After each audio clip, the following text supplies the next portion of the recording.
이분이 동영상이 있어요. 유튜브에 가시면. 한국의 신문사에서, 서울신문사에서 이분을 15분 동안 인터뷰를 했어요. 제가 틀어도 되는데 여러분들이 한번 요 웹사이트 들어가셔서 한번 보십시오. 한국 얘기를 많이 합니다. 뭐라 그러냐면 지금 전 세계가 다 외로워지고 있는데 특히 한국이 그렇다. 왜? IT의 성장으로 스마트폰에 노출된 시간이 대단히 높다는 거예요. 지금 현재. 그래서 스마트폰에 노출된 시간이 많은 국가가 외로움이 깊어지고 있다는 거예요. 그래서 이 외로움은 우리 의사 선생님도 와 계시지만 실제로 많은 이 병의 근원이 될 가능성이 크고 사회를 거칠게 만드는 근원이 된다는 거죠. 이 외로움이. 그래서 이 사람이 외로움으로 인한 지금 현대 스마트폰의 문제점을 계속 얘기를 해주고 있고 한국이 어느 나라보다 가장 빨리 그리고 수많은 사람들이 혼자 살고 있다는 걸 알고 있더라고요. 그래서 한국 얘기가 많이 나옵니다. 15분짜리 동영상이니까 꼭 한번 봐주세요. 이분이 참 얘기를 잘해요. 그리고 많은 데이터를 가지고 있고 이미. 그래서 여러분들도 모르게 지금 아마 우리 시장 후보 나오셨지만 구선생님 여기 원주가 우리나라에서 1인 가구가 제일 많은 43%인가 그러더라고요. 1인 가구가. 여기 보면 옛날 4층이나 5층 연립주택이 다 원룸들. 그죠? 그래서 근데 시에서 이 외로운 사람들을 위한 그러한 프로그램이 전혀 없어요. 43%나 되니까 지금 현재. 우리나라 평균이 35%, 34%인데 원주가.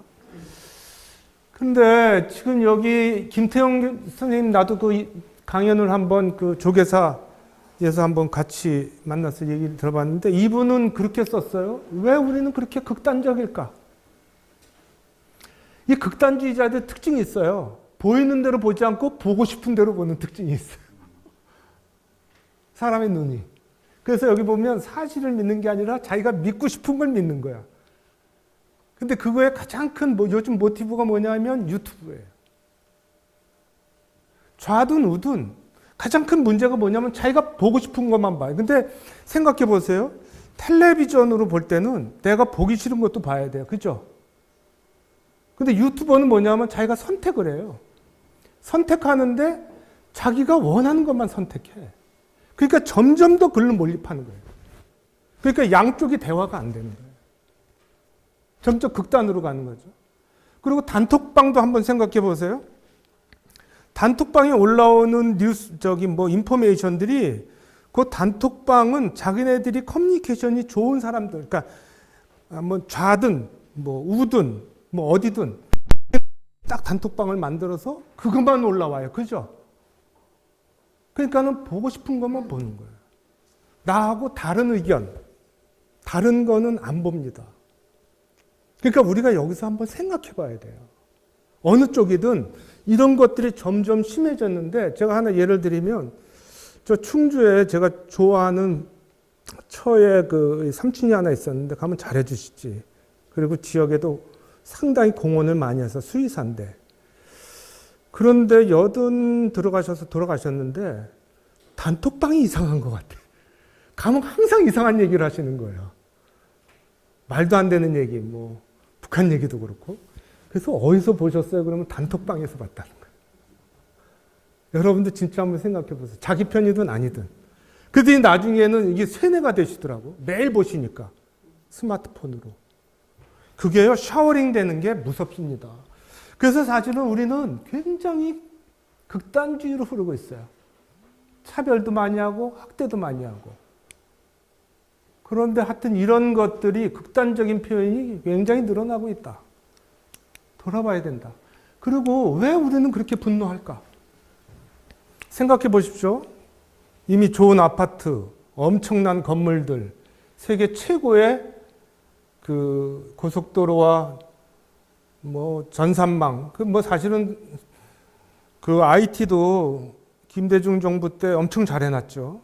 모든 게 편리하거든요. 그리고 여기 건강심사평가원 가보니까 세계 최고의 데이터베이스를 이룩하고 있다고 그러더라고요. 모든 게 잘 돼 있어요. 최신이야. 전 세계 거의 탑일 거야. 모든 구조가. 그런데 왜 우리는 분노할까?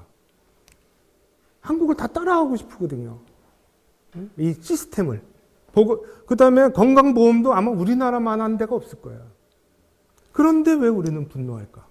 그거는 간단합니다. 여기 그림이 잘 안 나왔지만 불평등이 가장 크다는 거예요.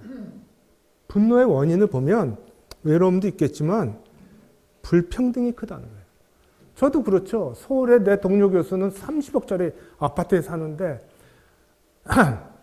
저는 3억이거든요. 처음에 그 사람이 이사 갈 때만 하더라도 차이가 없었는데 10배 차이 나버렸죠. 우리 사회의 불평등은요.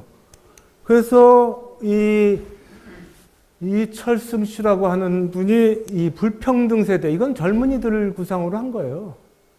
386 세대가 구상을 하고 있고 그들은 저희들이 권력을 가졌죠. 특히 베이비 부머 세대들. 저도 지금 대학 교수 생활을 89년부터 시작해서 34년째입니다. 그리고도 1년 반 남았어요.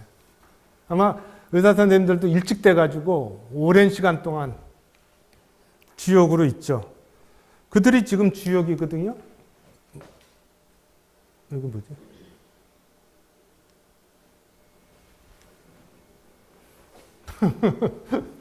수정해. 그래서 이 불평등 세대라고 하는 책은 사실은 세대 간의 차이에 대한 글입니다. 그러니까는 이 베이비 부머 세대들이 가지고 있었던 오랜 세월 동안 권력을 젊은 세대들의 공감 능력을 가지라고 하는 건데 그거는 이미 일본도 그랬어요. 제가 다시 말씀드리지만 베이비 부머 세대는 어떻게 이제 형성되냐 하면 전쟁이 끝나면 형성된다. 예를 들어 한번 볼까요? 일본은 대동아 전쟁, 그 태평양 전쟁이 45년에 끝나죠. 8월. 그죠? 전쟁이 끝나면요. 전쟁 때 남자들이 많이 죽어요. 그래서 전쟁이 끝나서 집도 고쳐야 되고 이러니까 한 2년 뒤부터 이제 애를 낳기 시작해요. 집이 깨끗해야 되니까. 그래서 47년생부터 우리는 단가이 세대 이렇게 얘기해요. 47, 48, 49, 50, 51. 이게 일본 1000만 명이에요. 1000만 명. 일본. 5년 동안. 그때 애를 많이 낳죠. 우리는 언제일까요? 53년에 끝나죠. 그렇잖아요. 53년에 끝나서 55년생부터가 베이비 부머예요. 55, 56, 57, 58. 저 60년생이니까. 그죠? 여기 베이비 부머 세대도 많죠. 그래서 우리는 한 7, 8년 동안 해서 60, 한 2, 3년생까지를 한 800만, 900만 이렇게 얘기해요. 요게 이제 베이비 부머 세대. 유럽도 마찬가지예요. 근데 그 세대들이 어떠냐면 아무것도 없는 데서 이렇게 땅 정리하고 집 짓고 텔레비전 사고 자동차 사고 땅값 오르고 막 이럴 때야. 그러니까 부를 다 형성하죠. 그죠? 일본도 똑같이 단가의 세대가 전체 일본 부의 75%를 쥐고 있었어요. 일본이. 근데 일본이 왜 망했는 줄 아세요? 이건 사실입니다. 경제학자가 얘기한 거예요. 일본의 단가의 세대가 돈을 가지고 있었는데 그거를 장롱 속에다 넣어놨어.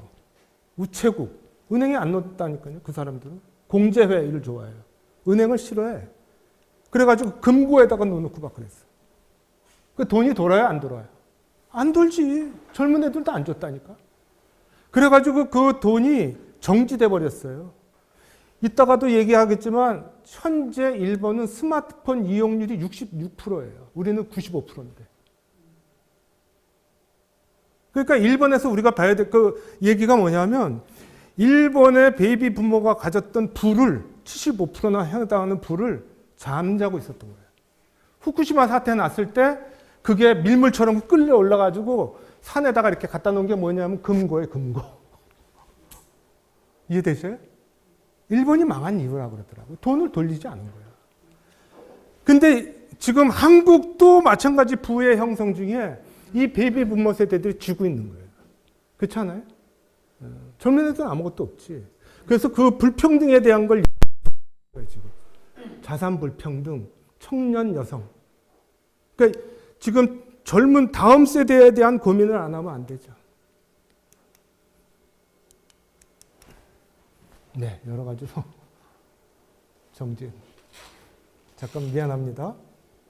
이게 좀 됐습니다.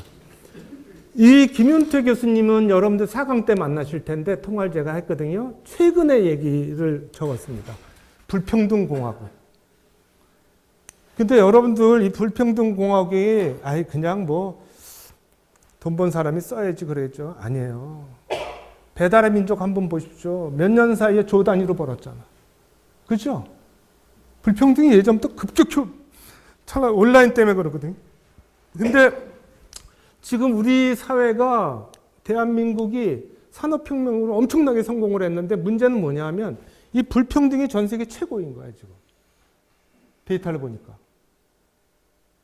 그리고 우리나라는 그래도 뭐 세금이 완벽하긴 해요. 뭐 증여세라든가 그 상속세. 그런데도 불구하고 지금 이 불평등이 심각하죠. 오늘 뉴스에 보셨나요? 현대자동차가 중고차까지 저기 보셨죠?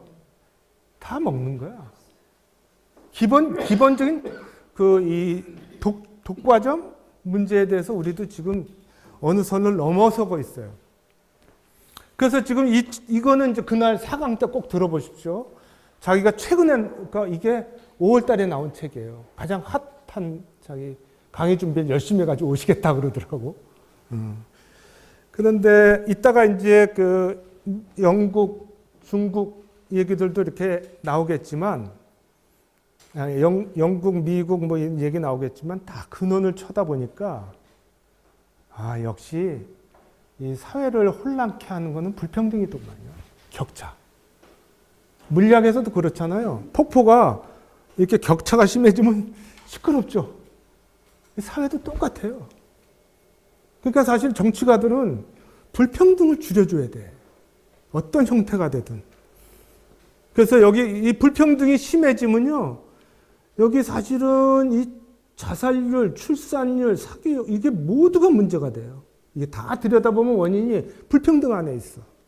저출산도 그렇고. 이거 한번 보시죠. 이거는 전에도 여기 있는 이거 아세요? 이게 뭘까요? 네, 숨은 고수. 제가 하나 선생님 여기 당근이잖아요. 여기 사용자가 몇 명일 것 같아요?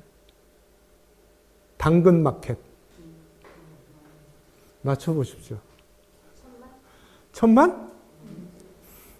땡. 더 돼. 지금 저기 카카오뱅크 쓰세요? 여긴 잘 안 쓰시는데 저분은 쓰실 것 같아. 오늘 학생한테 미래사회 이해라는 교과목을 가르치는데 이제 그 자본주의 이제 강의하다가 물어봤지. 그랬더니 다 카카오뱅크 쓴다 그러더라고요. 카카오뱅크가 한 1,500만? 더 될걸요? 이제 국민은행도 문 닫을 때가 됐죠. 그리고 이제 이게 카카오뱅크죠. 이거 한번 보실래요? 팡 이렇게 읽어요. FAANG. 팡 터졌다고 미국에서. 저기에 5개 전 세계의 상위 랭커 5위 안에 들어간 것들이죠. 맨 처음에 이 중에서 1등이 누구죠? 구글. 이용자 30억. 그 다음에 페이스북. 한 15억? 10억 되죠. 그 다음에 요즘 제일 잘 나가는 넷플릭스. 그죠? 일로 들어가지 말라 그랬는데. 넷플릭스. 이용률이 우리나라도 지금 넷플릭스가 엄청나게 벌던데. 그 다음에 아마존 아시죠? 2018년 한 해 아마존이 미국의 28개 대기업을 다 합병해버렸어요. 예전에 미국 가시면 대학 교수들이 부인들이 잘 안 올려 그래. 이유 중에 하나가 쇼핑몰 때문에 그랬거든. 쇼핑몰 가면 진짜 뭐 너무 볼 게 많으니까. 극장부터 시작해서 근데 그 쇼핑몰이 이제 그 큰 시티, 대도시 옆에들 있잖아, 외곽에. 그죠? 우리도 있죠, 하남 이런데. 이제는 안 갑니다. 다 뭐로? 온라인으로 하기 때문에 안 갑니다. 다 망했죠. 그래서 그때 거기 저도 그 미국에 살 때인데 시어스, 그 뭐 월마트 뭐 다 있잖아요. 다 망했죠. 다 망했어. 누가 다 잡아먹었어요? 얘가 다 잡아먹었어요. 아마존이. 아마존의 경영 철학을 알려드릴까요? 아마존의 경영 철학은 간단합니다. 걔네들이 아마존의 벤 존슨가? 아마 사장이. 자, 이제 연도가 쭉 올라갈 때마다 매출액이 쭉 올라갑니다. 이렇게 쭉 올라가요. 빠른 속도로 올라가죠. 근데 데이터로 보면 순이익은 0이야. 무슨 뜻일까요? 한번 맞춰보세요.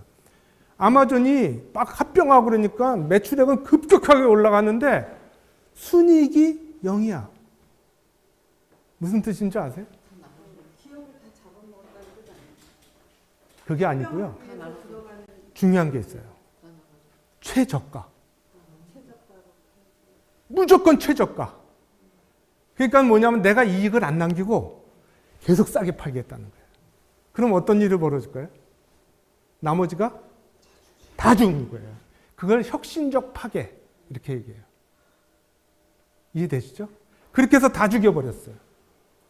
그러니까 뭐냐면 경쟁하는 회사가 경쟁하는 업체들을 그러니까 그거보다 무조건 싸게 그걸 쫓아하는 기업이 있습니다. 우리나라에도. 누굴까요?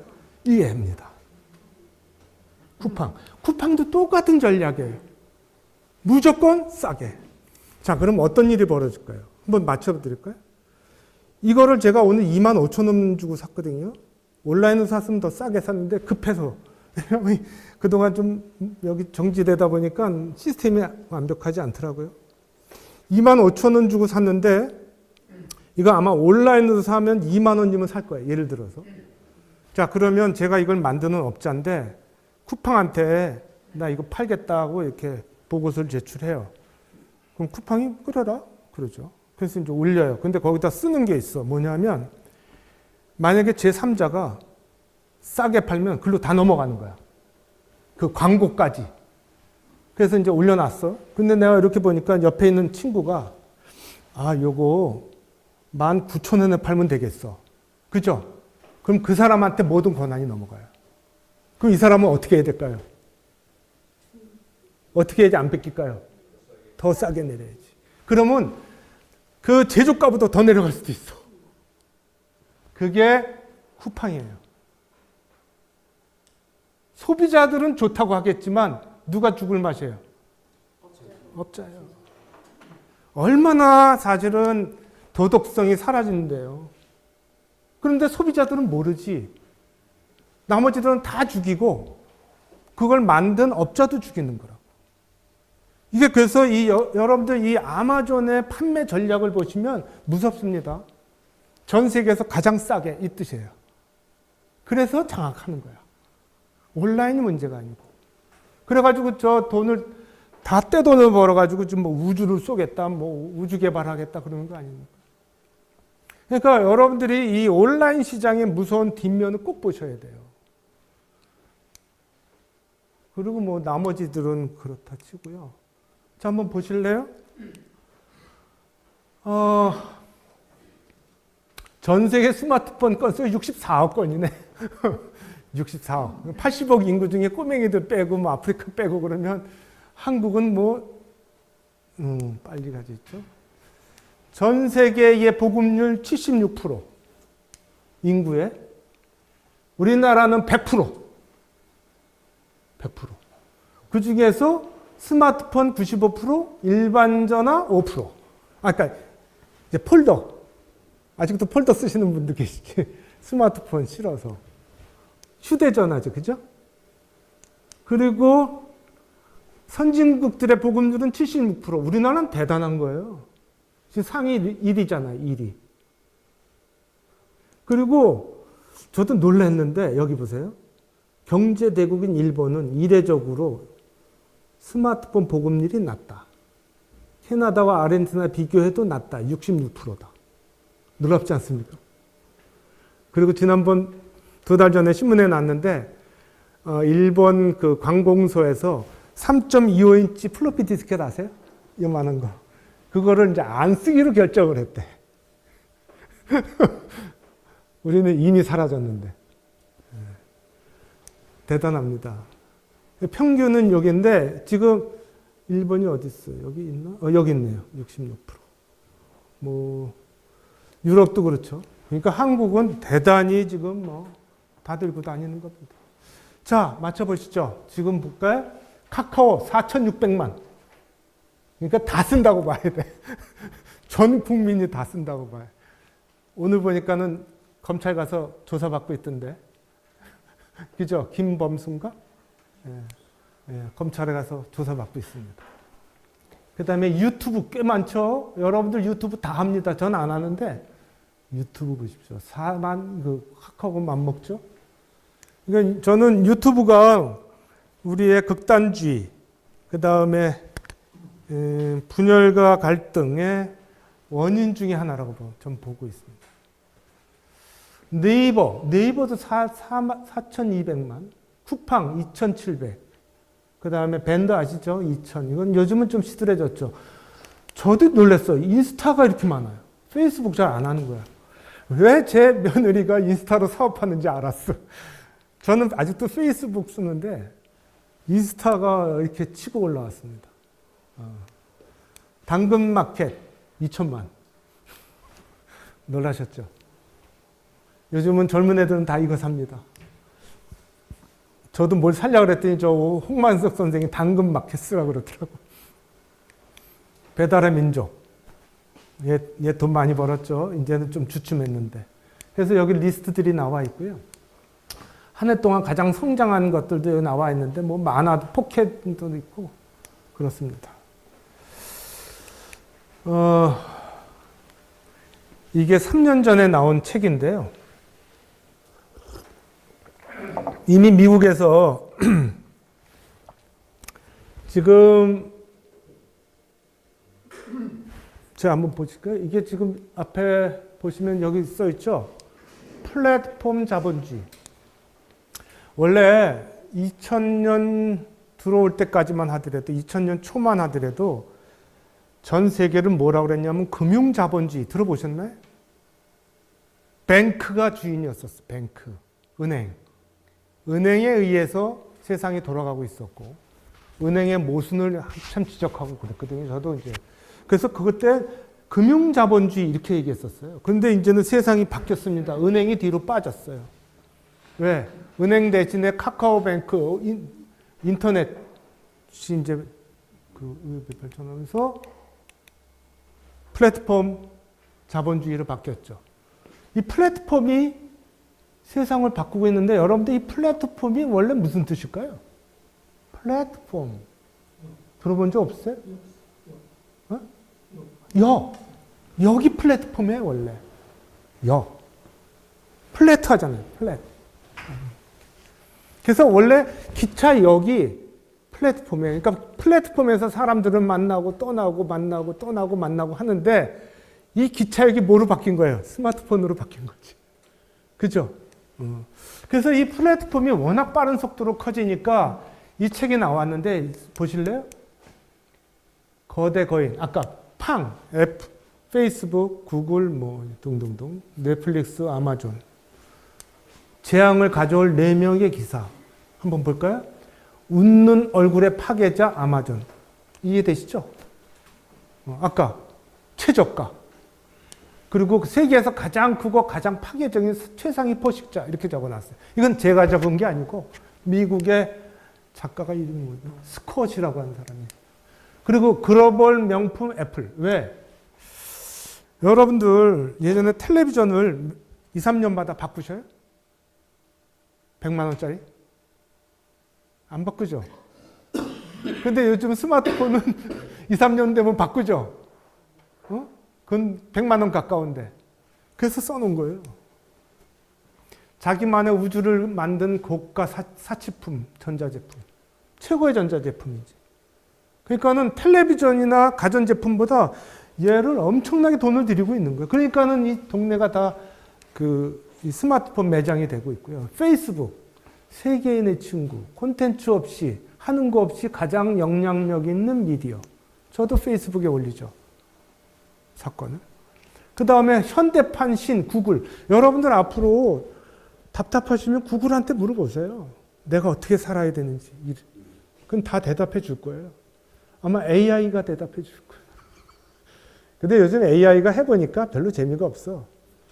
그래서 좀 시들해졌어요. 왜냐하면 애가 저 뭔가를 그래서 모든 것을 알고 모든 것에 응답하는 21세기의 새로운 신 이랬는데 이것도 좀 바뀌고 있죠. 원래 구글이 인공지능 AI를 먼저 내놓으려고 그랬었어. 근데 뭐가 문제였냐 잘 보세요. 구글이 돈을 뭐로 벌까요? 여러분들 찾으려면 다 네이버 보시죠. 네이버로 치죠. 그 외국 사람들은 다 모르죠. 구글로 치잖아. 그 구글로 칠 때 거기 광고가 뜨거든. 검색해야 되니까. 근데 AI로 하면 검색할 필요 있어요? 없어요? 그러니까 문제가 있는 거야. 자기 밥줄이니까. 그래서 머뭇거렸어. 그 사이에 마이크로소프트가 치고 나온 거지. 마이크로소프트가 지하에 엄청난 컴퓨터를 갖다가 병렬로 인간의 뇌를 만들겠다고 그래가지고 심어놨거든요. 그러더니 마이크로소프트가 먼저 치고 나왔죠. 하여튼 간에 그러던 어떻게 비범한 도둑질과 사기로 제국을 이루었나. 그리고 새롭게 뜨는 거 알리바바, 테슬라, 우버, 월마트, 넷플릭스, 마이크로소프트, 에어비앤비 등. 하여튼 이 책이 3년 전에 나왔나 그랬어요. 그래가지고 이 IT 강국이 세계를 지배하고 있다. 한국도 예전에 다음도 있었고 별게 다 했었는데 네이버가 다 장악해버렸잖아요. 1등 외에는 안 된다. 과연 정당한가? 그래서 보실래요? 지금 시대를 대표하는 키워드 플랫폼. 소식을 공유하고 메시지를 주고받는 SNS 플랫폼, 영상을 올리거나 하는 동영상 플랫폼, 전자상거래 플랫폼, 콘텐츠 플랫폼, 앱스토어 플랫폼, 운영체계 플랫폼까지 아침부터 저녁까지 플랫폼. 플랫폼 경제, 플랫폼 노동, 플랫폼 노동자 아시죠? 누굴까요? 택배. 맞죠? 이따 택배 얘기도 나옵니다. 그래서 그걸 우리는 플랫폼 자본주의라고 한다. 그러니까 여러분들 세상 완전히 바뀌었어요. 금융 자본주의에서 플랫폼 자본주의로. 그래서 지금 애플, 구글, 아마존, 페이스북 이 네 개가 가지는 시가총액이 미국, 중국, 일본, 독일 다음이에요. 하나의 국가보다 더 이 네 개의 플랫폼이 가지고 있는 자본력이 어마무시지 않아요? 사실은 이렇게 빠른 속도로 한쪽으로 돈이 몰려본 역사가 없어요. 그래서 지금 4개 기업이 설립된 지 얼마 되지도 않았는데 지금 이제 다 장악한 거예요. 검색 엔진의 92%, 그 다음에 OS의 85%다 장악하고 있는 거예요. 그리고 몰리는 곳만 몰리고 2등은 사라지는 거예요. 근데 이렇게 예전에는요, 제조업은 1등부터 10등 중인데 그래도 1, 2, 3등은 살았어. 근데 이제는 나머지가 없고 2등이 없지. 굳이 들어가진 않죠. 그게 지금 우리가 있는 앱스토어, 그러니까 플랫폼 자본주의의 문제점이에요. 그래서 만들어진 게 플랫폼 노동자, 택배예요. 가장 대표적으로. 그리고 코로나 때 모든 강연하고 이런 프리랜서들은 다 실직을 해가지고 다 이걸 하죠. 내가 아는 분도. 코로나 다닐 수가 없잖아. 그리고 지금 급격히 늘어나죠. 평균 월급도 제대로 못 받고 근로자로서의 대우도 못 받고 대리운전, 플랫폼 택배, 기사 돌봄, 여기 음식 배달 이게 플랫폼 노동자예요. 새로운 형태. 공장 노동자가 아니고. 그리고 이제 사람 얘기도 해볼까요? 지금 1인 가구가 2020년 인구 총조사에서 보니까 1인 가구는 34.5%야. 750만. 그런데 더 놀라운 사실. 1인 세대, 혼자 사는 사람, 그러니까 그 가구 말고 혼자 사는 사람은 972만이에요. 1000만에 가까운 거야. 혼자 사는 사람, 1세대. 왜 집안에 집중에 이렇게 나눠 있으니까. 그래서 이건 2022년 12월 달 통계인데 주민등록 세대 중에 2300만 세대 중에 평균 2.1이고 여기 보면 1인 세대가 972만. 대단하지 않아요? 40%를 넘은 거예요. 그러니까 근데 우리 아내하고 좀 같이 살고는 있지만 다 들어가면 스마트폰 보기 때문에 따로 사는 거나 마찬가지예요. 네.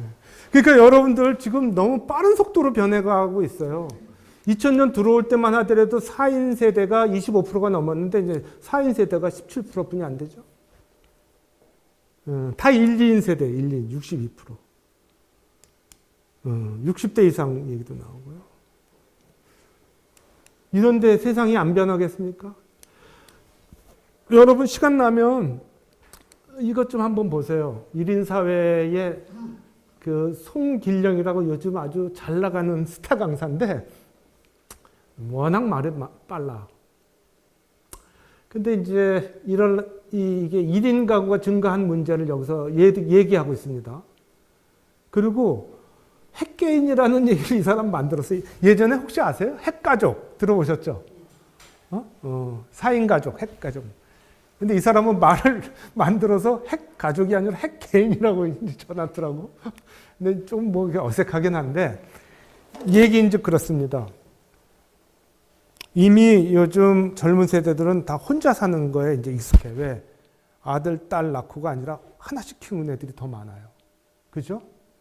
그리고 그 친구들은 이미 중고등학교 다닐 때 또는 대학교 올라올 때 코로나도 겪고 그래가지고 이미 우리하고 달라요.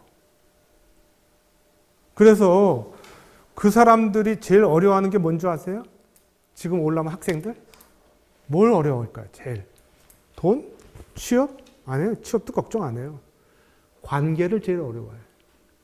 어떻게 관계해야 될지 몰라. 친구 관계? 선후배 관계. 그래서 제가 요즘은 이제 말년에 그것들 이렇게 불러다가 밥 먹이면서 이렇게 애들 얘기하고 이렇게 풀어주죠.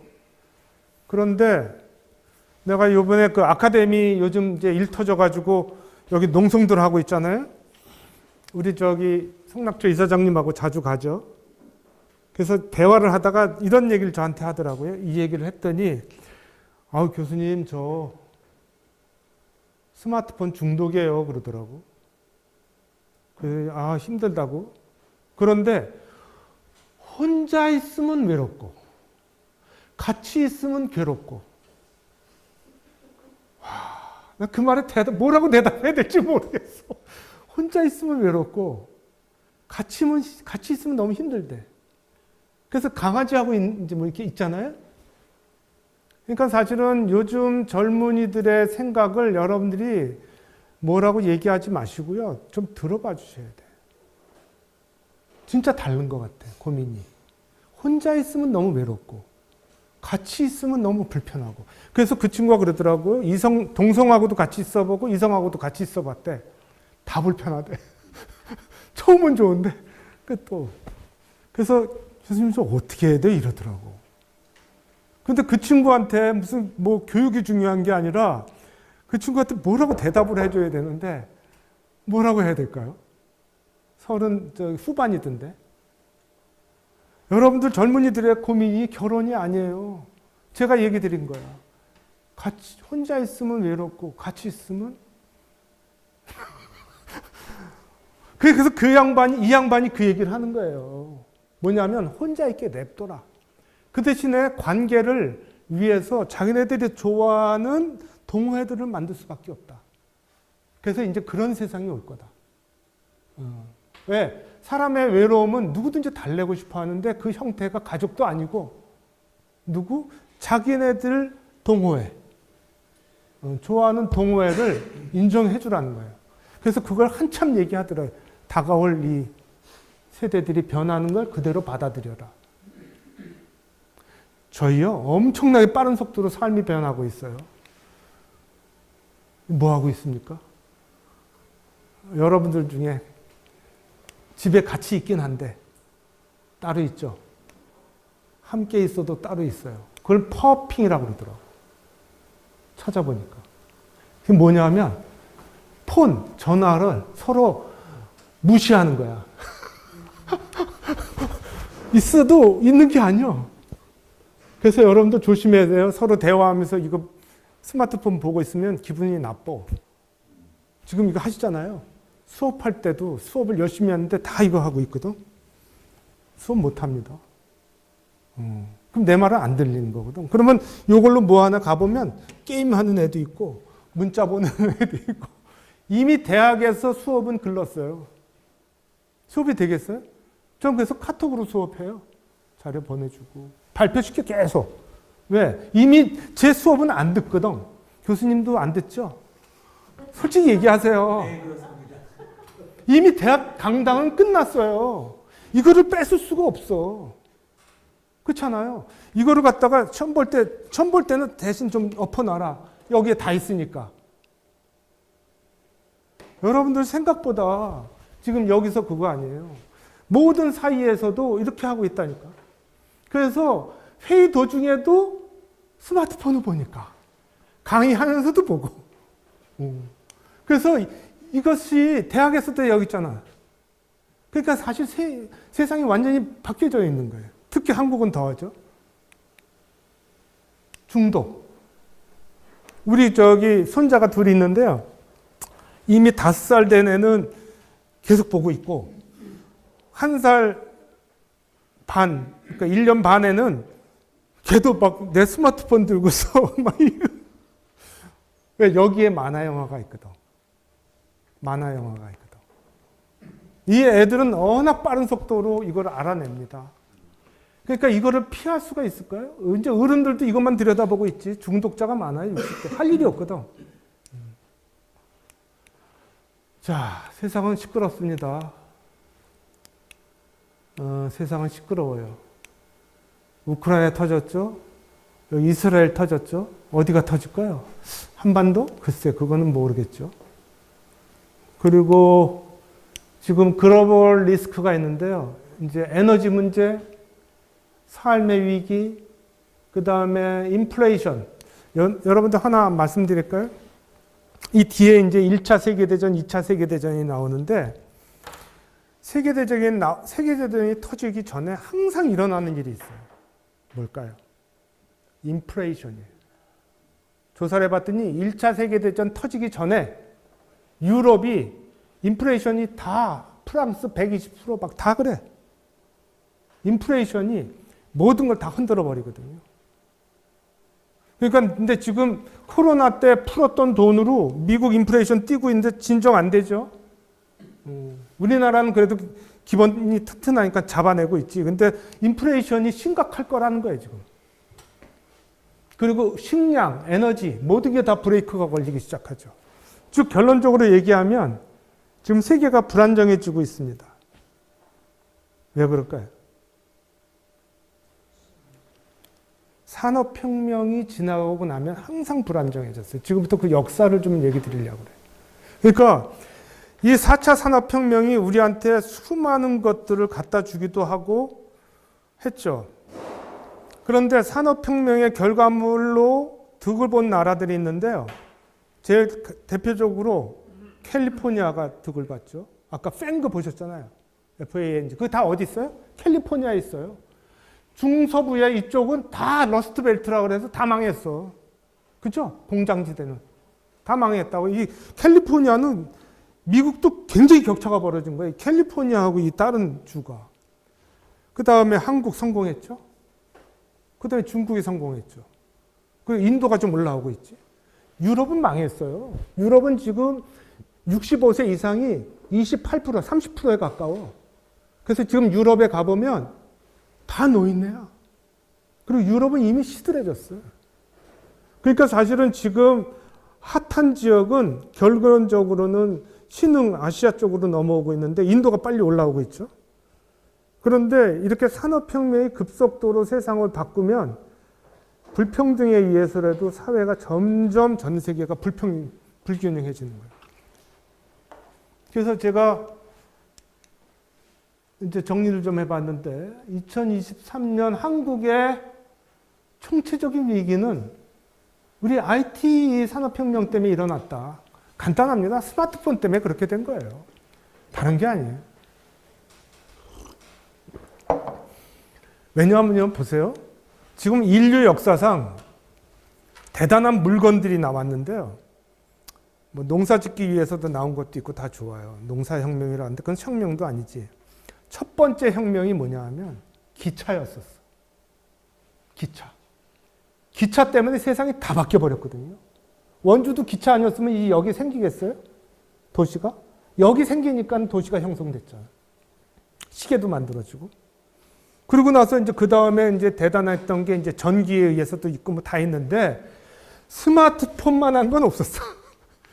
짧은 시간 내에 60억 개나 팔린 적은 없었거든요. 그래서 이제 이 과학하는 사람들이 이것만큼 속도전에서 승리한 건 없는 거야. 왜냐하면 기차도요 100년이 걸리거든. 처음에 영국에서 된 기차가 한국까지 들어오는데 100년 걸리거든요. 근데 이거는 처음에 들고 나온 게 그 스티브 잡스가 2007년이라 그랬잖아요. 지금 10년 좀 넘었는데. 하나 여쭤볼게요. 스마트폰은 지금 5세대까지 넘어왔는데 1세대가 이 벽돌처럼 생긴 거예요. 그죠? 그 다음에 2세대가 뭐예요? 폴더. 3세대부터 이거예요. 그럼 2세대하고 3세대 차이가 뭘까요? 예? 속도? 아니에요. 자, 폴더하고 스마트폰 들고 나온 거하고 뭐가 차이 나갈까요? 뚜껑이 없고. 어?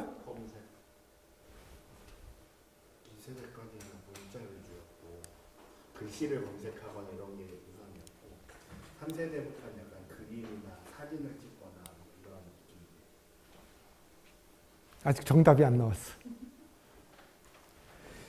폴더. 터치. 제가 대답해 드릴게요. 2세대는요. 전화기였었어요. 맞죠? 거기에 사진도 올라오고 문자도 보냈지만 그래도 전화기라고 생각했어. 맞죠? 이건 뭘까요? 컴퓨터야. 들고 다니는 컴퓨터라고. 그걸 뭐라 그랬냐면 유비쿼터스 이렇게 얘기한 거. 언제 어디서나 컴퓨터를 하겠다 뜻이에요. 그게 스티브 잡스의 생각이었던 거야. 스티브 잡스는 2000년 전부터 애플 컴퓨터 만든 사람이에요. 맞죠? 그 사람이 꿈이야. 전 세계의 모든 사람들이 인터넷을 쓰게 하고 싶다. 즉 들고 다니는 컴퓨터예요. 전화기에서 컴퓨터로 올라온 거라니까. 이게 전화기 아니에요. 여러분들 여기에 엄청난 정보가 들어있죠? 이게 전화기입니까? 전화기는 뒤에가 있어. 여러분들은 이미 여기서 모든 걸 검색하고 여기서 모든 걸 예약하잖아요. 그러니까 전 세계 사람들이 컴퓨터를 들고 다니고 있는 거예요. 그러니까 사실은 지금 여러분들 3세대 이후부터는 이게 3세대, 4세대, 5세대는 차이가 없어요. 속도가 차이가 나는 거예요. 그리고 별로 5세대 잘 안 나가잖아요. 거의 세츄레이션 된 거지. 기기는 더 이상 가망이 없고 정보만 이제 중요해진 거예요. 정보. 그런데 여러분들 이거는 컴퓨터입니다. 전화기라고 얘기하시면 안 됩니다. 그래서 이미 세상은 엄청나게 스마트폰으로 바뀌어버렸어요. 그래서 개인 사회가 됐고 온라인이 모든 걸 다 장악해버렸죠. 그리고 식량 에너지 인플레이션이 지금 현재 이러한 급격한 변화에 의해서 생각보다 기후위기까지 해가지고 기존 질서가 다 흔들리는 거예요. 대학도 다 흔들리고 다 흔들리고 있는 거예요. 지금 미국도 흔들리고 금융자본주의의 고향이 다 흔들리고 있는 거예요. 그러니까 불안정한 세계가 돼가고 있는 거죠. 그리고 불평등은 점점 더 깊어지고. 왜냐? 집중도가 너무 빠르거든. 그죠? 그리고 하나가 다 장악해버리니까. 그래서 사실은 지금 전 세계적으로도 불평등이 심해지고 있고 특히 한국은 저출산 심각해지고 있죠. 왜냐하면 IT에 노출된 거예요. 너무 오랫동안. 이게 젊은 애들이. 그리고 그 결과 혐오와 분노, 갈증과 분쟁이 점점 되고 청년과 기성세대 간의 경제적 격차도 심해지고 있죠. 그러니까 여러분도 그렇게 보셔야 돼. 지금 현재 한국은 지금 세상에서 가장 빠른 속도로 성장하면서 겪을 수밖에 없는 그 위치에 놓여 있다 이렇게 생각하셔야 돼요.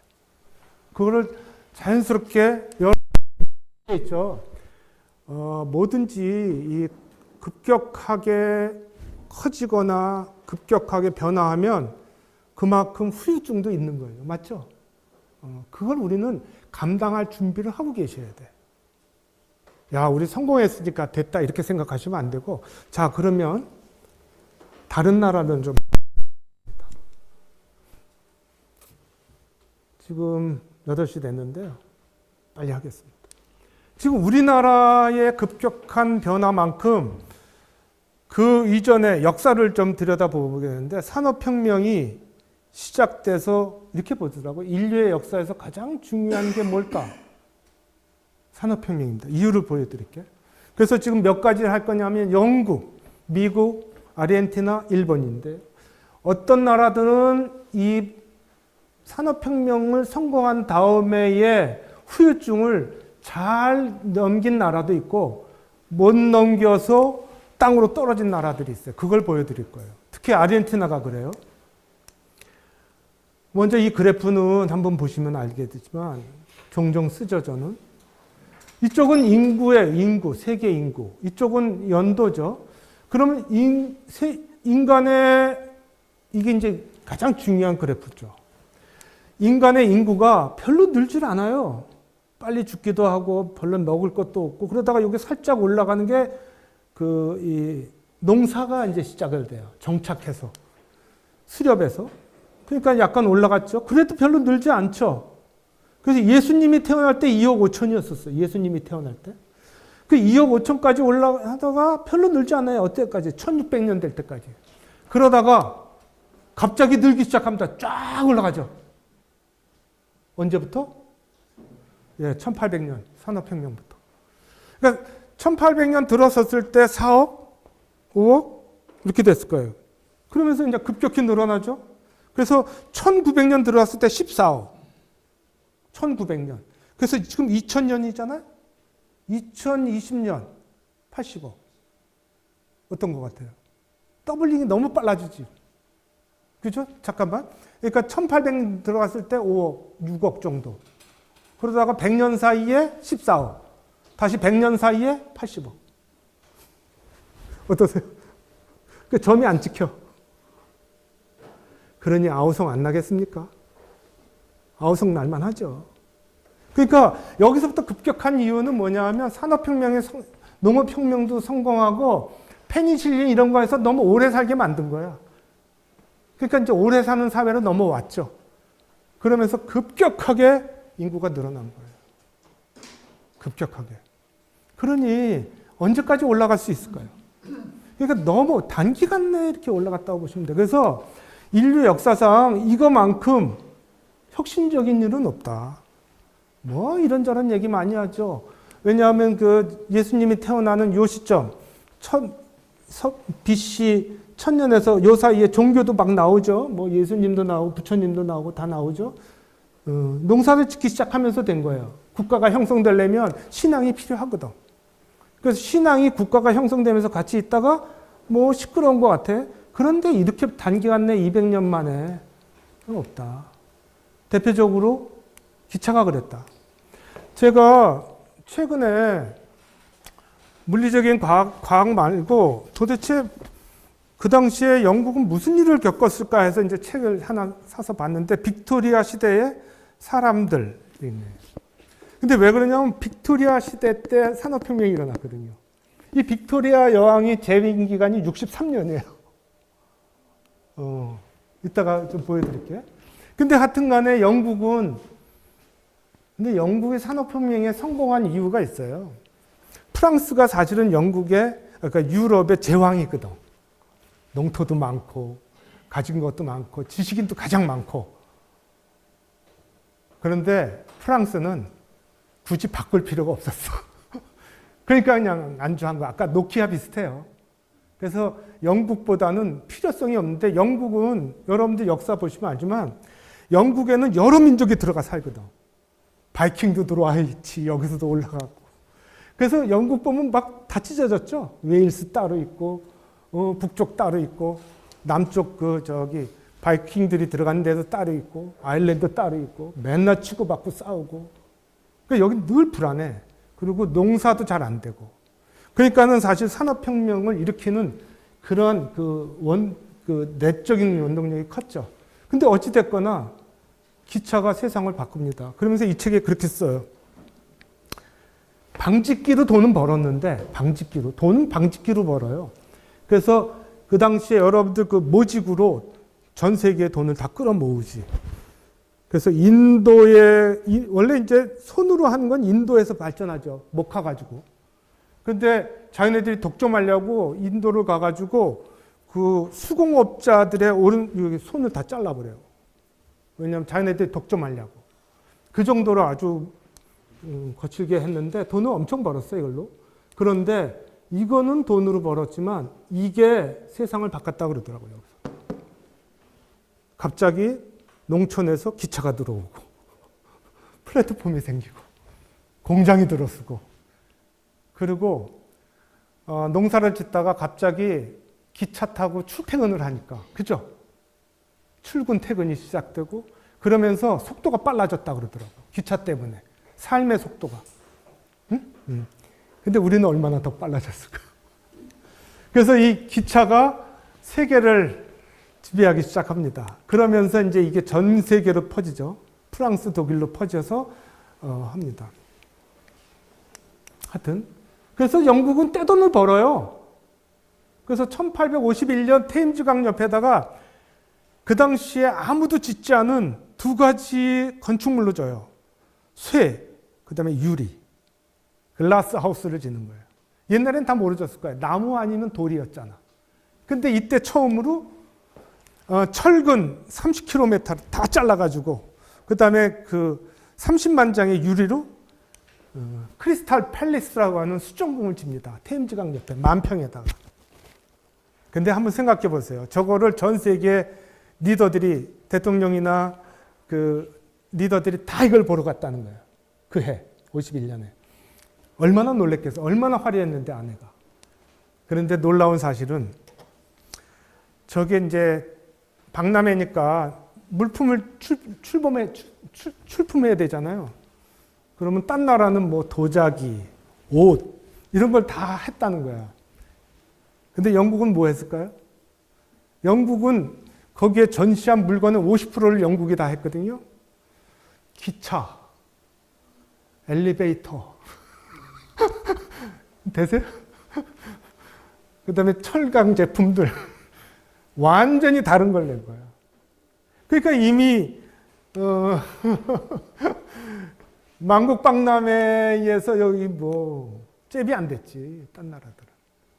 그러니까 영국의 산업혁명이 완전히 사람들의 인식을 바꿔준 거지. 그래서 우리나라 사람들도 저기 박람회 첫 번째는 못 갔는데 어디에 갔냐면 두 번째 박람회부터 가나 프랑스 박람회부터 가요. 그 다음에 시카고 박람회 가는데 그때 이제 우리나라 그때 조선의 후기 저기 관료들이 보고서 거기 이제 제가 책을 복사해 놓은 게 있는데 깜짝 놀라죠. 근데 우리는 뭐 그런 여건이 못 됐지. 그래서 하여튼 간에 여기 보세요. 빅토리아 시대 1837년부터 9001년까지 63년. 빅토리아가 시대. 이때가 이제 영국이 하는 거예요. 자, 영국의 산업혁명은요, 1950년대가 하이라이트인데, 이때 뭐가 생기냐 하면, 이 박람회 열 때, 백화점 생겼죠? 런던에. 또 하나가 뭐냐면, 잉글랜드 은행 생겼죠? 그러니까 지금의 근대 국가의 모든 게 다 이때 생겨요. 그러니까 사실은 이 영국이 산업혁명을, 그리고 이게 이제 뭔지 아세요? 축구팀 이름이야. 크리스탈 팰리스. 지금 프리미어 리그 들어가면 크리스탈 팰리스, C 팰리스라고 있어요. 중하위권이죠? 손흥민이가 잘 이기는 팀이 28일 날. 이 축구팀이 무슨 뜻인 줄 아세요? 토트넘하고 크리스탈 팰리스. 이 크리스탈 팰리스를 지은 노동자들의 축구 클럽 이름이야. 이해되세요? 이 건물을 지은 노동자들의 클럽 이름이에요. 자, 영국이 그러니까는 누가 제일 배가 아프겠어요? 프랑스죠. 프랑스는 그래서 이제 에펠탑 해가지고 했어. 근데 프랑스는 한 게 아무것도 없어요. 에펠탑만 졌어. 공장도 안 만들고 걔는 전 자존심이 강하니까. 근데 프랑스는요, 굳이 공장 짓지 않아도 농로가 워낙 좋아요. 아시죠? 프랑스 전체 땅이 평지예요. 그러니까 뭐 농사만 져도 걔네들은 먹고 사니까. 그러니까 프랑스는 산업혁명이 그렇게 애달복걸 하지 않았어요. 오히려 프랑스는 정치혁명을 더 많이 했지. 프랑스 대혁명. 왕권을 없앤 건 프랑스가 없앴죠. 그죠? 나폴레옹 이제 프랑스 대혁명으로. 정치적으로는 아주 대단한 친구들이지만 산업혁명으로는 별로 없었어요. 진짜 산업혁명을 이어간 데는 바로 이거예요. 뭐가 다를까요? 낮에 합니까? 밤에 합니까? 밤에 한 거죠. 시카고에서. 전구 20만 개를 켰어. 누가 켰을까요?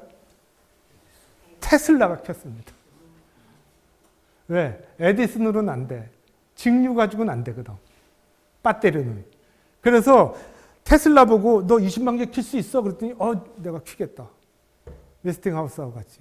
어떻게 했을까요? 저기 나이아가라 폴에다가 수력발전소는 처음 진 거지.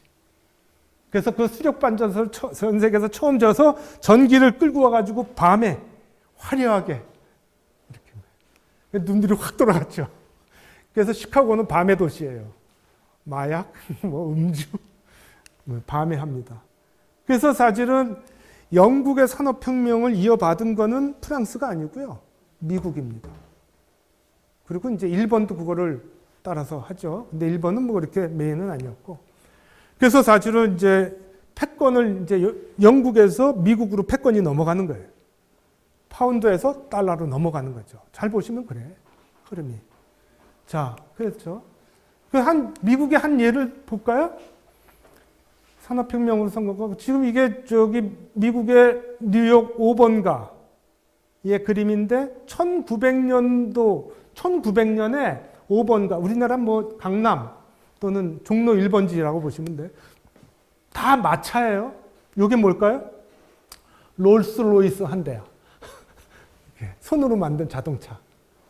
그런데 13년 뒤에 똑같은 곳에서 찍었는데 다 뭐로 바뀌었죠? 자동차로 바뀌었습니다. 누가 만들었는지 아세요? 포드가 만들었습니다. 왜? 전에는 영국에서 손으로 만들었는데 포드가 전기를 이용해서 대량 생산이 시작된 거야. 13초에 하나씩 나왔어요. 그래서 2천만 대를 팔았어요. 여러분들 이따 사진 보면 알겠지만 아르헨티나의 부에노스아이레스도 길이 막혔을 정도야. 그러니까 우리는 그때 헤매고 있었을 때 얘네들은 다 자전거 타고 그렇게 했죠. 그러니까 산업혁명이 성공한 거죠. 미국이 이제 이때 떼돈을 버는데 어찌됐거나. 그런데 산업혁명을 성공한 나라들은 항상 겪어요. 뭐를? 격차, 불평등, 사회에 여러 가지 심각한 문제를 겪습니다. 지금부터 그거를 좀 말씀드리는 게 제일 것 같아요. 자, 대표적인 게 뭐냐?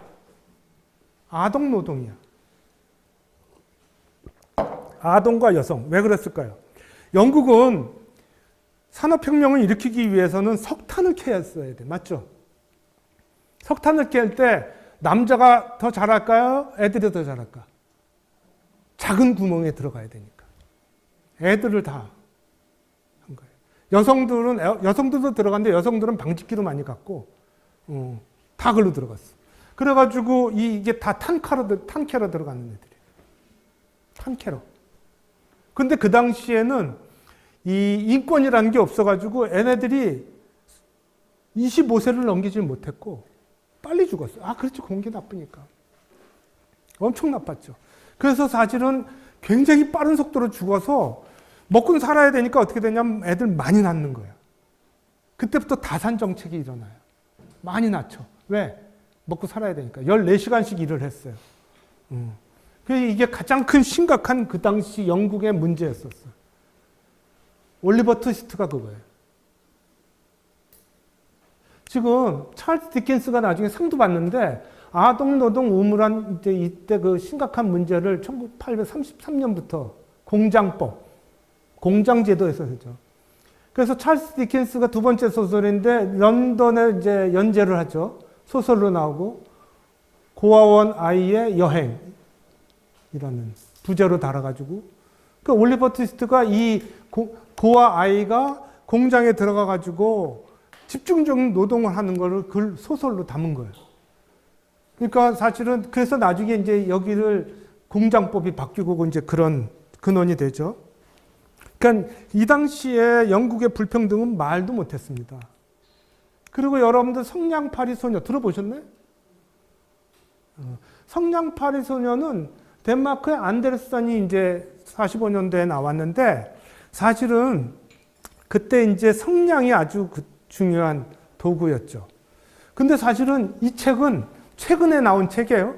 성냥팔이 소녀의 반격이라는 책인데 무슨 얘기냐면 성냥팔이 소년이 실제 있었던 일이라는 거예요. 그러니까 안데르센이 그거 보고 쓴 건 아니에요.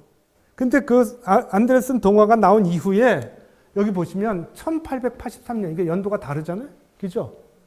1884년 영국 런던에서 성냥 공장 노동자 파업이 있었는데 이유가 뭐냐면 어린 소녀와 여성들이 이 성냥 공장에 성냥을 만드는데 그때 쓰는 원료가 백린이라고 인을 써, 인.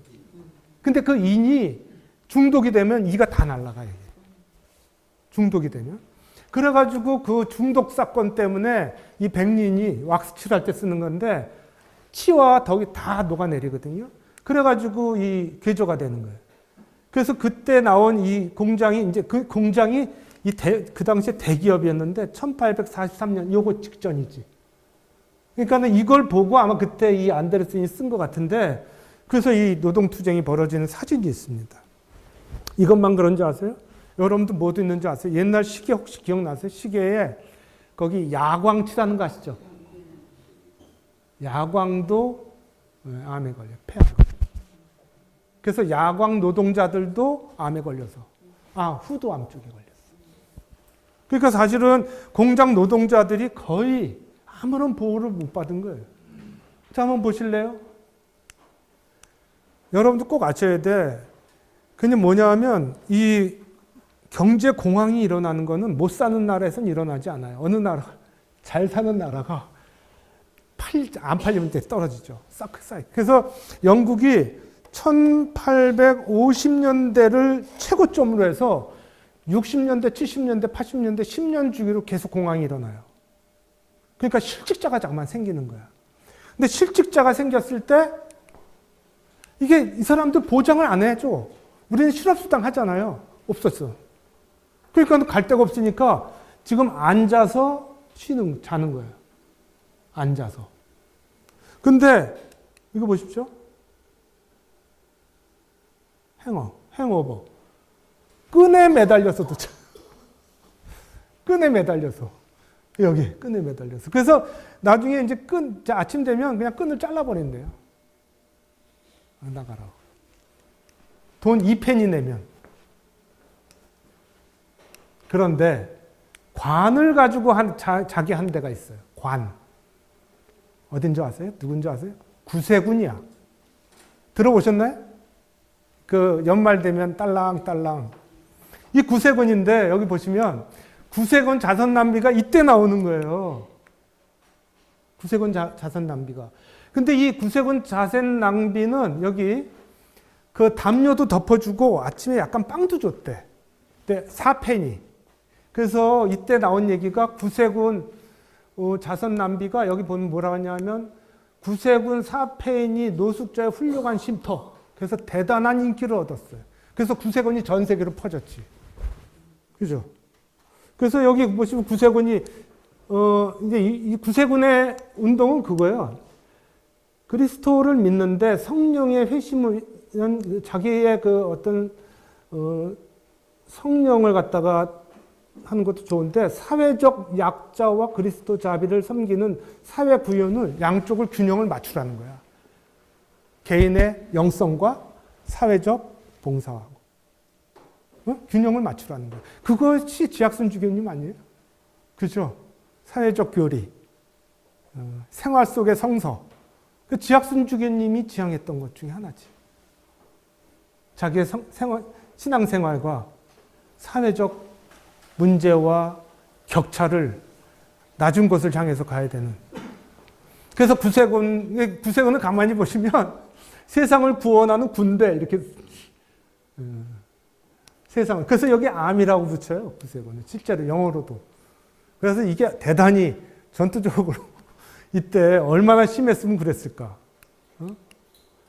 그리고 이제 이런 구세군도 그렇고 이 로버트 오웬이라는 사람도 이때의 가난한 아이들을 위하고 그래서 이거를 하죠. 이 협동조합의 아버지죠. 간단히 이건 전에도 얘기 드렸지만 이 로버트 오웬이 사실 뭐 그렇게 가난했던 친구인데 너무 착실해가지고 결혼을 잘했어. 그래서 장인어른이 영국의 3대 방직 공장의 사장인 거예요. 그래서 그거를 인술받죠. 그래서 이게 로버트 오웬이 장인어른으로부터 받은 방직 공장인데 이제 세계문화유산이거든요. 이게 다 공장터예요. 근데 이 앞에 있는 게 뭐냐 하면 그때 일을 한 아동들을 위한 숙소, 그 다음에 교육기관이에요. 그래서 로버트 오웬은 어떻게 되냐면 근무 시간을 딱 정해놨어. 그리고 아이들의 복지 문제를 철저히 해가지고 좋은 일을 한 게 아니고 이 사람이 유명해진 거는 그렇게 했더니 생산성이 높아진 거예요. 그래서 그 당시에 그 타임즈 같이 영국의 이렇게 경제 잡지가 있는데 거기에 표지 모델로 나와요. 새로운 방법이다. 애들을 혹독하게 가하지 않고 애들을 잘 관리하면 생산성이 오히려 높아지더라. 그래가지고 이 사람이 큰 센세이션을 일으켰지. 그런데 이제 이 사람은 그러한 근무 조건 개선도 하고 그러는데 이 세계문화유산인데 그 돈을 저걸 팔고 야 그러면 공동체를 더 잘해볼까 그래가지고 미국 가서 인디아나에 한 980명 정도 1000명 가까운 사람을 데리고서 공동체를 만들었어. 근데 가서 망했어. 싸움박질을 많이 해서. 근데 그러고 돌아왔죠. 돌아왔을 때 영국은 드디어 이제 노동투쟁이 벌어지기 시작한 거야. 그때 이제 이 로버트 오웬이 리더가 돼요. 그래서 로버트 오웬이 영국의 노동자의 아버지가 돼. 근데 이 사람은 그래서 존경받는 이유는 영국의 가장 암묵했던 걸 해결해 보려고 끝까지 노력을 하죠. 그러다가 영국에서는 계속 이 격차가 벌어지니까 스스로 살아남기 위해서 만들어진 게 협동조합이에요. 최초의 협동조합이 이때 나오죠. 1844년 로치데일 직물 공장에서 역시 그 방직기 공장에서 다 쫓겨났어. 먹고 살기 힘드니까 1파운드씩 내가지고 이 가게를 차린 거죠. 점포. 그래서 세계적인 협동조합이 돼. 이것이 우리나라에도 있죠. 한살림입니다. 우리당 장희순 선생이 시작한 거. 이걸 본따서 하신 거지. 우리가 스스로 살아남아야 된다. 그리고 이제 이거는 이제 독일까지 이제 가요. 독일은 이제 이렇게 생활협동조합이 아니라 독일은 농민이 많아서 신협이 발전해. 신협. 돈을 빌려주는. 이 지금 발급신협처럼. 그래서 신협이 아주 발전하죠.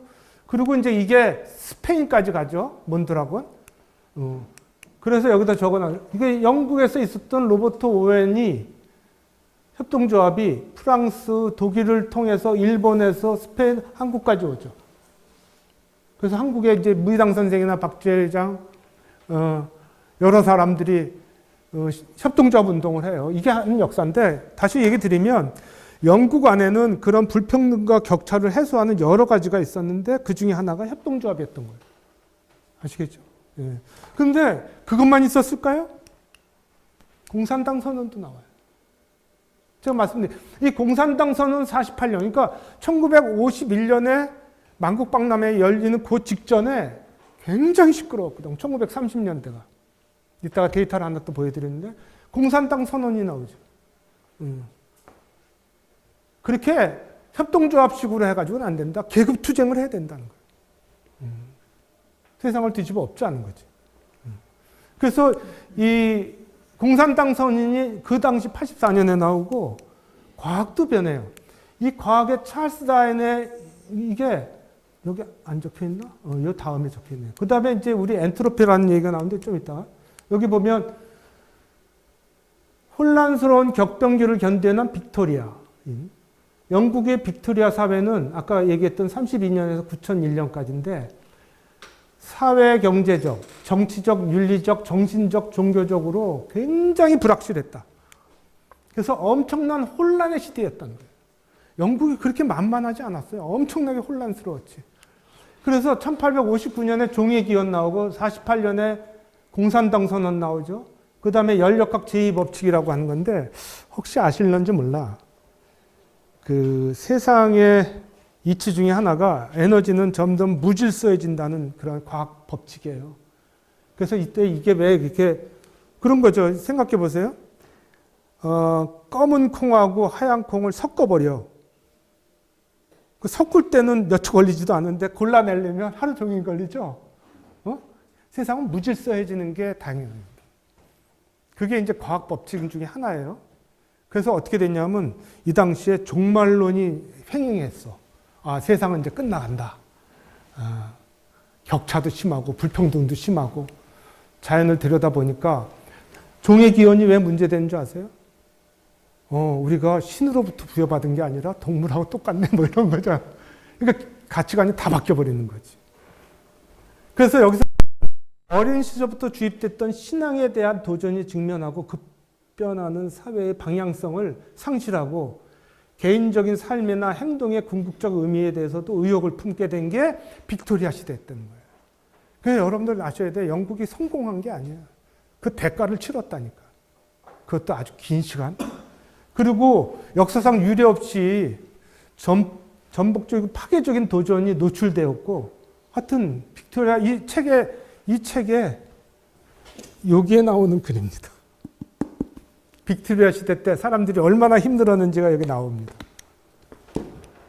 그래서 근데 이제 영국은 그래도 대단한 게 뭐냐면 잘 보시면 영국은 100년 가까이 힘들었는데 그래도 체계를 잡아요. 잘 보시면 막 기계 파괴 운동도 했죠.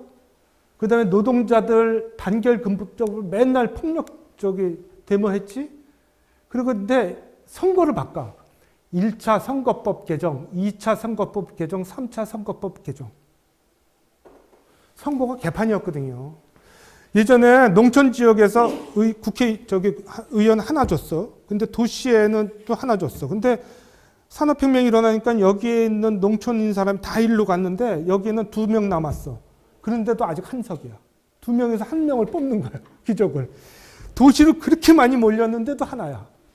그러니까 불평등, 여기 보면 부패성부가 나오거든요. 개판이었던 거죠.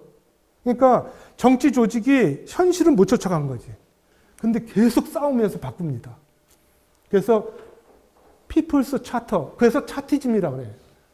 차티스트 운동이라는 게 이 인민헌장을 갖다가 발표하는 내용을 따라가자는 거예요. 모두에게 선거권을 주자. 모두에게도 세상에 참여할 권리가 있다. 그래서 여성이 제일 늦죠. 우리 여성은 거의 언제 생기냐면 1928년에 이제 차별이 없어져요. 제가 이거 보고 놀란 게 영국은 100년 동안 그래도 제도를 바꾼 거야. 그 아우성 중에서도. 자, 그런데도 전쟁이 벌어졌습니다. 미국 얘기를 좀 빨리 해드릴게요. 미국은 언제 성공하냐면요. 1차 세계대전이 1914년에 터지죠. 1914년. 거기가 전쟁 터지면서 물건을 다 갖다 팔면서 떼돈을 벌었어. 그래서 미국은요, 그전은 아니었고, 전기가 막 나오고 막 이러면서 영국이 망해 갈 때 미국이 이제 성공하기 시작하는데, 참 운이 좋았지. 1차 세계대전이 터지면서 떼돈을 벌어요. 그걸 1920년, 로어링 20스, 이렇게 얘기하거든요. 여기 써있죠. 로어링 20스. 광란의 20년, 이렇게 얘기하는 거예요. 미국이 광란일 정도로 엄청나게 돈을 벌어요. 그때가 1920년대가 이제 성진국이 되는 거지. 우리하고 똑같아요. 우리도 최근 15년 사이에 막 이렇게 치고 올라갔잖아요.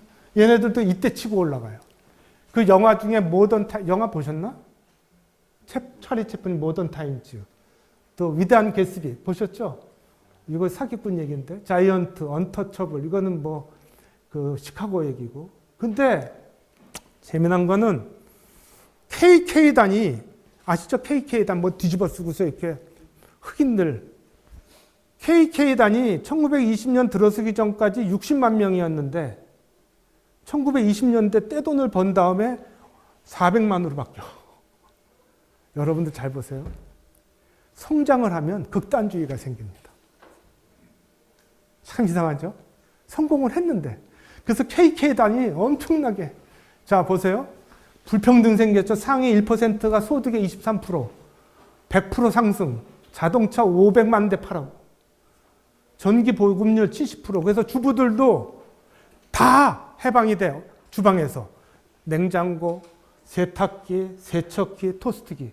이미 1920년대. 그래서 나와서 춤추는 거예요. 해방돼가지고. 그리고 여기서 보면 포드 자동차가 10초에 한 대씩 나오죠. 라디오, 영화. 이때 영화 엄청나게 개방되죠. 미국의 대호황기야. 재즈 음악. 그 폭등을 하죠. 그래서 보실래요? 영화. 이때 다 고층 빌딩이 생겨요. 이때 마천루가 생기는 거예요. 엠파이어 스테이트 빌딩도 이때 져요. 그리고 여기 타임스퀘어 가든 관중 집회. 그리고 여자들은 이렇게 헬멧 같은 거 뒤집어 쓰죠. 이거 뭐라 그러더라? 하여튼 뭐 뒤집어 쓰고. 그리고 재즈. 그런데 KK단이 엄청나게 들어온 거예요. 이상하더라고요. 우리도 극단주의, 혐오주의가 지금 팽배하잖아요. 똑같았어요. 똑같았다고 미국도. KK단이 급속히 늘어나. 그러니까 이 성공한 국가들이 이런 걸 겪는 거 보면 우리도 뭐 이쪽에 좀 이상한 것도 있는데 이게 이념 논쟁인데 이 샤코 반테제라는 사람이 이제 있는데 공장에서 노동자야. 근데 누가 살인 사건이 났어. 그런데 누가 이 사람들을 지목해. 샤코 반테지가 살인을 했다. 근데 증거는 없어. 근데 나중에 이 사람들이 7년 뒤에 사형을 당해요. 왜 그랬을까요? 증거가 없는데. 아나키스트였거든. 그 당시 제국주의에 반대한 사람들 있잖아요. 우리나라 저기 독립운동가도 다 아나키스트 아니야. 홍범도, 안중근 다 아나키스트들이잖아요. 그죠? 제국에 반대하는 무정부주의자. 무정부주의자였거든. 그래서 이때 그 전 세계 아인슈타인부터 시작해가지고 다 석방운동을 하는데 죽였어요. 얼마나 이념적이었을까. 그리고서는 결국에는 이게 뭐죠? 이거 뭐라고 써있나요? For children for sale. 요 4명을 팝니다. 대공황이 일어난 거지. 그죠? 여러분들 선진국이 되는 게 쉬운 게 아닙니다. 다 겪어야 돼. 우리가 아직 선진국이 안 돼 있어. 왜? 어려움을 아직 안 겪었거든. 그래서 이 대공황이 일어나죠. 이 사람들은 이제 구하는 거죠. 근데 하여튼 대공황의 원인을 보면 부실한 대출, 과도한 인플레이션, 호황기 때 돈을 막 갖다 쓴 거지. 그리고 주식에다가 과도하게 넣고 그 결론적으로는 그게 된 거예요. 그러니까 사실은 우리 지금 집값 올리고 다 이건 이제 과도한 거지. 어떻게 30억, 40억이 말이 됩니까? 그런데 미국은 잘한 일이 있어요. 지금 여기 있는 사람들이 누굴까요? 록펠러, 케네기, JP 모건 들어보셨죠? 특히 파란색 잘 보세요. 이 파란색이 누구냐면 록펠러는 스탠다드 오일이라고 그래가지고 석유 업계를 다 평정해가지고 95%를 장악해버렸어요. 근데 어떻게 장악하냐면 가서 총으로 죽여요. 실제로. 독점을 하기 위해서. 그 다음에 카네기는 철강이었는데 똑같이 그랬죠. 근데 카네기는 좀 착해. 근데 그 중에서도 돈으로 전체 카네기하고 왔다 갔다 하면서 맨날 싸웠는데 이 JP 모간이. 그러니까 이 사람들이 뭐냐면 미국의 부의 거의 다를 차지한 거야. 그게 뭐가 일어난 거야? 독점이 일어난 거죠. 독점. 그런데 독점이 가만둘까요? 지금 이게 유튜브에 나와요. 꼭 찾아보세요. The Man Who Built America. 미국을 만든 사람들이에요. 8부작이야. 이때 이거 재밌어요. 보시면. 유튜브에 이거 한번 꼭 보세요. 유튜브에 나와. 나 이거 다 봤는데 일이 못된 사람이 록펠러야. 그래서 끝까지 이 사람은 독점법에 반대하고 치고 싸워요. 근데 나중에 재판정에 가가지고 손 들고 기부를 하지. 근데 제일 먼저 이 카네기가 먼저 손을 들어요. 이 철강 회사를 인수하는데 문제가 생기니까 3명을 죽인 거야. 밑에 직원들이. 그러니까는 이거 이상하다 이제 했으니까 카네기가 JP 모건한테 팔아버려. 자기의 모든 재산을. 그래가지고 돈을 모아가지고 뭐 했는 줄 아세요? 대학 도서관을 전국에다 줘. 그래서 카네기가 명성을 얻죠. 자기가 전국에 도서관을 주지. 카네기 멜론 대학하고.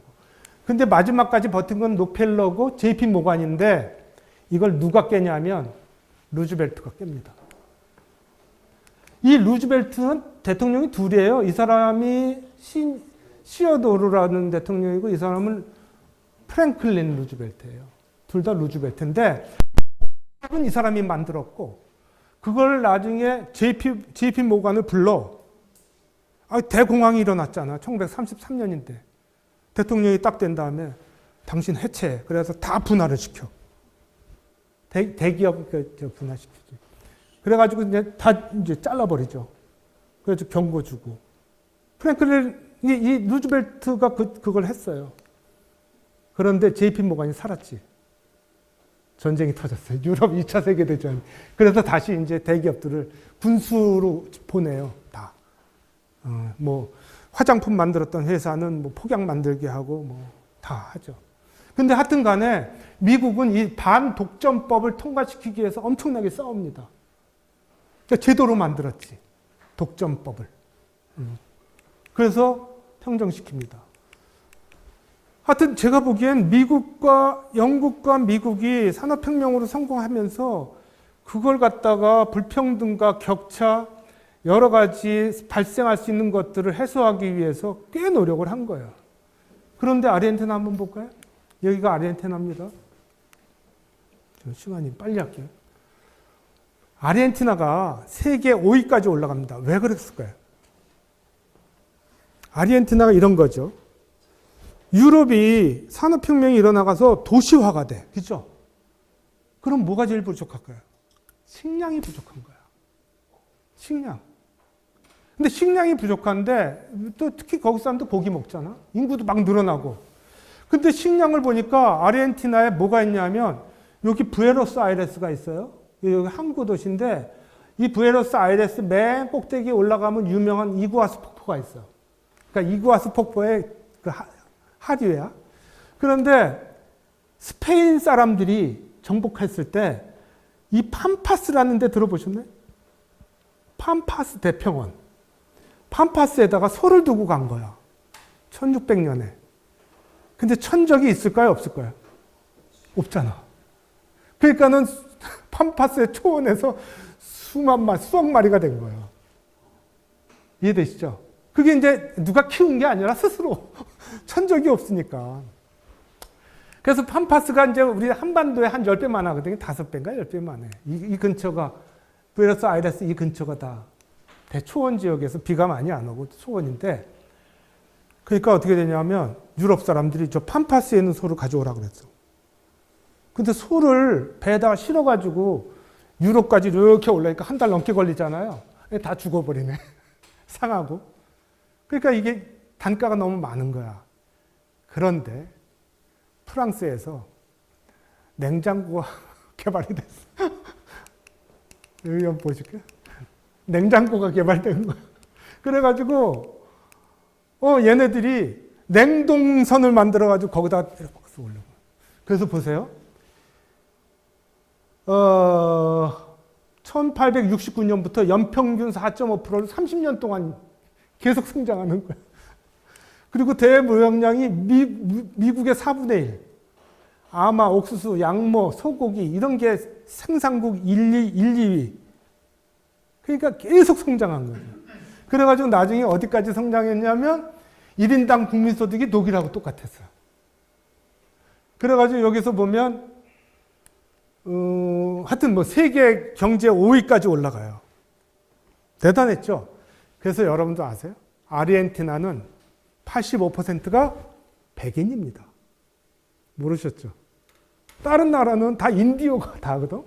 근데 아르헨티나는 백인이 다 들어갔어. 그 엄마 찾아 산말리가 그거예요. 돈 벌러 글로 간 거예요. 그래서 여기 보시면 이제 보세요.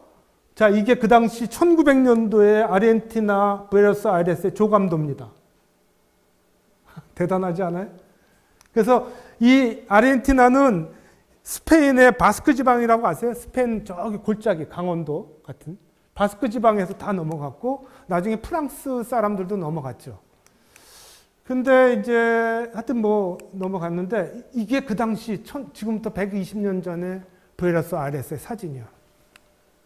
자동차가 강물을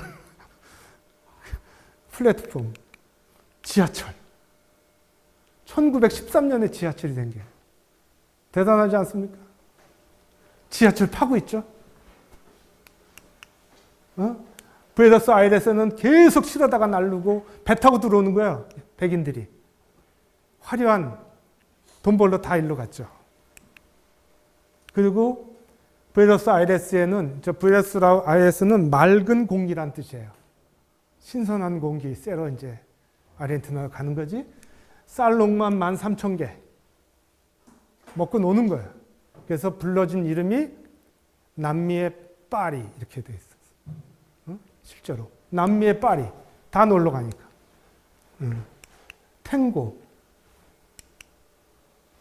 그런데 보십시오. 이게 100년 전의 사진이고 현재 사진이에요. 100년 전의 사진하고 현재 사진이 차이가 없어요. 없잖아.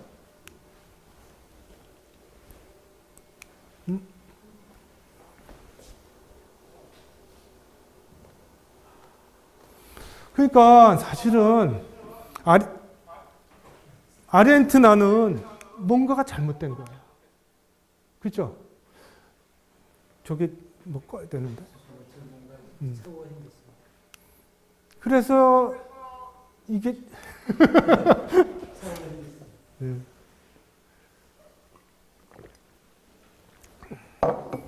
자동차 보세요 여기. 그러면 됐나요? 네. 여기 이제 아르헨티나의 몰락 원인이 있어요. 너무 자원이 부국이었다. 제조업 육성에 실패했다. 그리고 후안 페론 아시죠? 페론이 포퓰리즘을 한 거예요. 포퓰리즘. 뒤에 일본도 그게 문제가 돼요. 그러니까 경제 발전보다는 복지와 빈민 구제가 우선이다. 이렇게 보여요. 투자를 안 한 거지. 그러니까 경제는 매우 냉정해야 되는데 그리고 통화 정책에서 실패한 거예요. 그래서 자원의 저주, 비나친 복지, 비전 없는 정치 이게 아르헨티나를 몰락의 길로 갔습니다. 국가부도가 났죠. 그래서 여기 아르헨티나에 다 정리했는데 아르헨티나는 팜파스 초원이 있었고 냉장 기술로 경제 부흥에 성공했다. 그리고 해외 자본도 들어와서 경제 성장이 굉장히 빨랐고 그래서 남미의 파리, 은혜의 여왕, 최초의 지하철 이런 게 성행했는데 결론적으로 망했다 이거예요. 세계 8위권 그리고 한참 때는 뭐 더 잘 나갔는데 그래서 그 유럽에서 프랑스의 대유행이 아르헨티나처럼 부자다 뭐 이런 이제 끝나갑니다. 좀 어지러우시죠? 너무 많이 보여드려서. 일본입니다. 오늘 일본 얘기는 많이 안 드리려고 그래요. 제가 최근에 읽은 책입니다. 일본 헤이세이 시대의 잃어버린 30년. 헤이세이가 뭘까? 헤이세이. 쇼와는 아세요? 쇼와. 전쟁이 일으킨 황제 시대를 쇼와 시대라고 그러죠. 쇼와. 소와? 쇼와. 쇼와의 아들이 들어서면서 그 세대를 헤이세이라고 그래요. 이게 왕이 바뀐 거지. 그래서 왕이 언제 바뀌냐면 1989년에 바뀌어요. 제가 상지대학에 왔을 때. 그러고서 30년 된 다음에 또 바뀌었는데 이 아들, 쇼와의 아들이 집권했던 30년 동안 싹 다 망한 책이에요. 이게 그 책이야. 일본 사람이 쓴. 왜 망했을까? 이렇게 보시면 돼. 1989년에 세계 52기업 리스트가 나왔어. 50개가. 그 중에 일본 기업이 몇 개였을까요? 50개 중에. 30년 전. 50개 중에 32개가 일본 기업이었어. 1등부터 10등 사이에 7개가 있었어.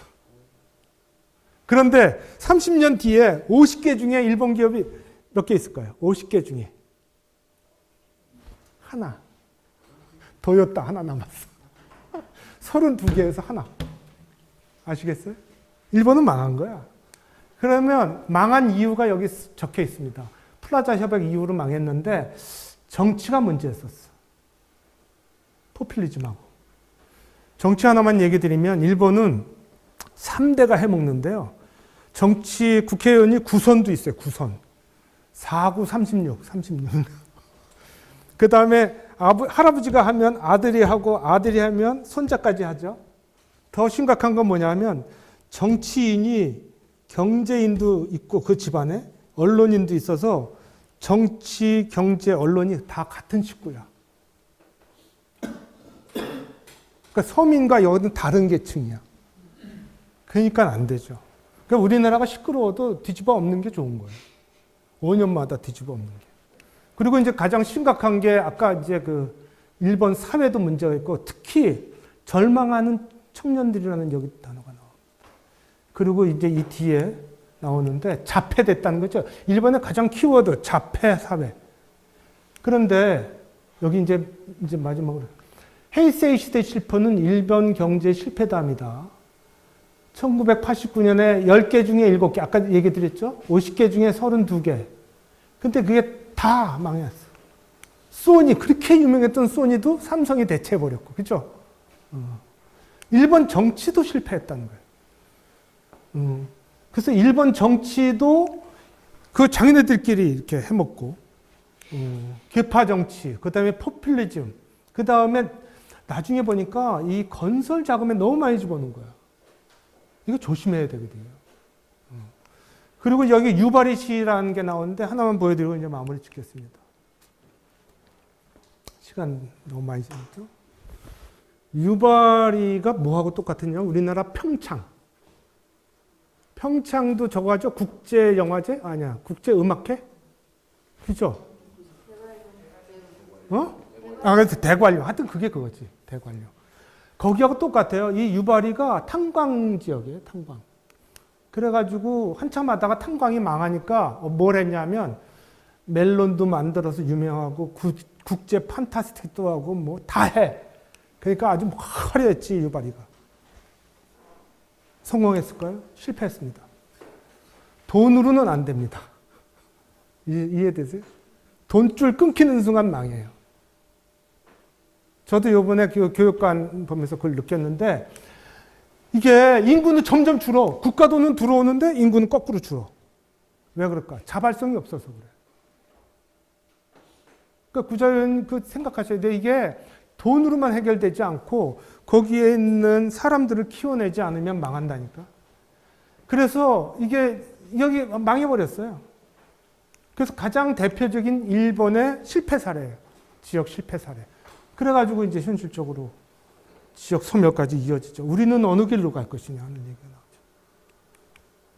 제가 드릴 얘기는 다 드렸는데요.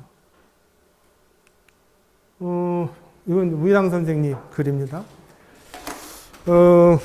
저는 모르겠어요. 저는 이제 한 말씀만 드리면 분명한 거는 우리나라는 현재 대성공한 나라예요. 그건 외국에서 알아주고 있고 아까 그 인터뷰한 그 고립의 시대라는 분도 그 얘기를 합니다. 한국은 성공한 나라고 IT 세계 최강이다. 그런데 이제 이 얘기를 하죠. 근데 다른 나라가 겪었던 것처럼 우리도 겪을 거야. 정신적으로든 뭔가 겪을 거라고. 그런데 지금 현상으로 보면 사람들이 거칠어지고 분노에 차 있고 그 다음에 격차도 심해져 있고 이러면서 뭐 안에 자그만 쌓여 있거든요. 저희가. 그러면 이걸 어떻게 풀 것인가? 아직도 경제 발전인가? 이건 넉넉한 얘기지. 지금은 정신적인 컨트롤, 정신적인 치료가 필요한 것 같아요. 내가 보기에. 그죠? 그리고 문화, 정신적인 공부. 그러니까 여러분들이 성장한 거에 비하면 공부를 너무 안 한 거예요. 제가 그걸 느껴요. 그래서 정치인들이 더 이상 옛날에 성장 얘기를 하지 말고 이 40%가 넘는 외로움을 겪는 사람들, 그 다음에 아무것도 비전을 겪지 못하는 청년들, 그 다음에 세대 간의 이 부의 격차. 여러분들 지금 강남 아세요? 강남의 얘기를 들어봤더니 마약, 그 다음에 여러 가지가 횡행한 게 사실이더라고요. 부가 높아진 만큼 정신적 갈등의 심각성이 생기는 거예요. 그래서 저는 한국이 어디로 갈지는 모르지만 저는 아르헨티나처럼 되지는 않을 거다. 왜? 우리나라가 시스템은 잘 되어 있거든요, 그래도. 그래서 희망적으로 보는데 아까 영국이나 미국이 한 것처럼 우리도 슬기롭게 넘길 거예요, 이 어려움을. 그런데 여러분들 정신적인 멘탈에 대한 관리가 필요한 시절이지 않을까 그런 생각을 해봤습니다.